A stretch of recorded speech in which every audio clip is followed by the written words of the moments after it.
Welcome to the Veterans Breakfast Club. I'm Todd DiPastino. Today I'm talking again with military records researcher Beth Reuschel. She is a military records researcher, but she's much more than that.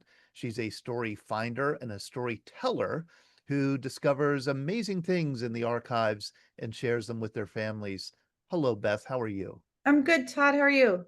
Good. I'm glad that you're joining us today. I want you to share the story of Vernon Monk Martin, who was a Navy corpsman attached to the Marines in World War II and who died on Okinawa in May 1945.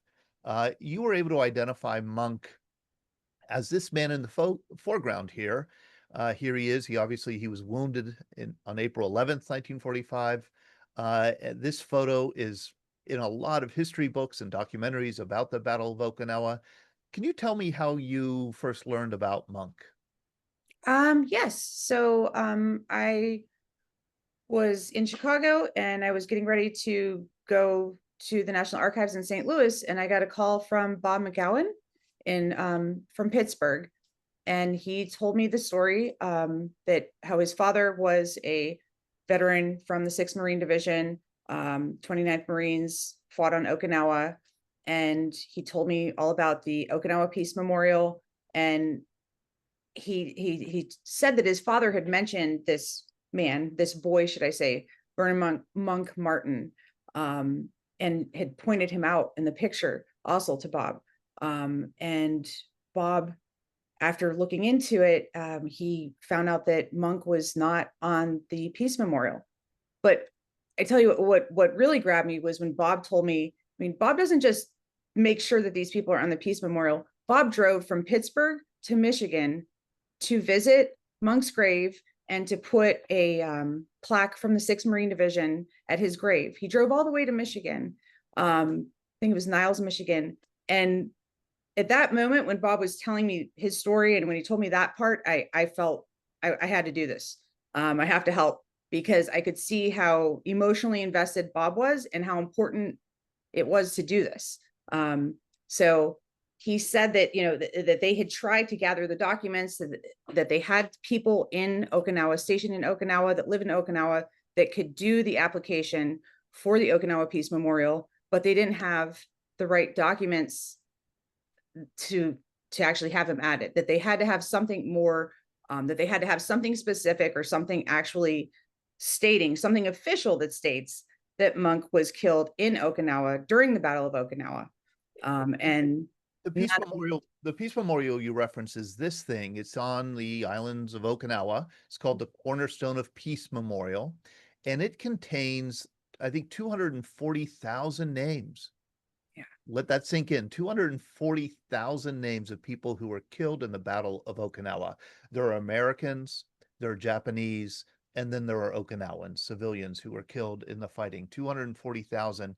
And among all those names, Vernon Monk Martin, who was killed on Okinawa, his name was not on the memorial. And Bob McGowan wanted to make sure that his name got on the memorial, as a kind of to honor Monk, of course, but also to honor his own father's service, because his father and Monk were so close. yep, yep. And he taught me more. I mean, Bob taught me more about the depths of the Battle of Okinawa. So then I started to dig into the Battle of Okinawa and what those men underwent, men and boys, should I say. And it just became really, pertinent that I needed to get this done. I needed to find it. So Bob asked, "Do you think you can find the information to show that Monk was there and killed there?" And I said, "Well, yeah, I'm going to go to St. Louis and I'm going to get his file." And you did, and man, did you find things on Monk Martin. And I'm just going to share this picture so that people could understand who we're talking about.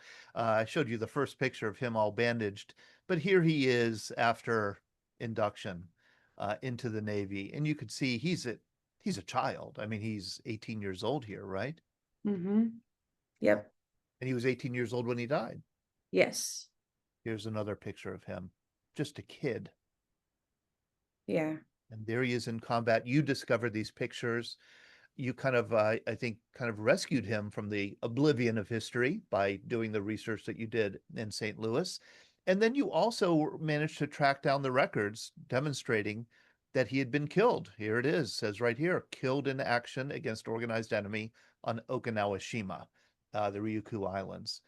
This was enough, this and the death certificate here that you discovered was enough to ensure that his name was added to the Peace Memorial, correct? Yes, so there are multiple copies of Monk's casualty report within his file, and not one single copy of his casualty report lists the place of death. Matter of fact, the location space is blank. So I don't know if that was the problem that people had run into in the past, but I had to look through his whole file to find, obvious clarification that he was killed on Okinawa. And those were the two documents that were inside the hundreds of pages that actually list that he was killed in Okinawa. And Stars and Stripes, the publication, did a wonderful article on this, a wonderful article on his name being added to the memorial, on the search for Monk Martin's records. I think it's a big deal for the families of those involved. I'm going to ask you a question, Beth. I'm going to play devil's advocate here. Monk Martin has very few, if any, living relatives left. He died when he was 18 years old.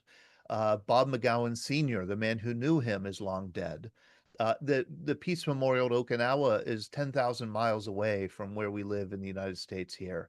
Why should we care that Monk Martin's name is added to this memorial? Of course, to me, I think why would you not? I guess it goes deeper. I mean, my grandmother's brother was killed. My great uncle was killed during World War II, and I think that he's a part of my journey and my research every day.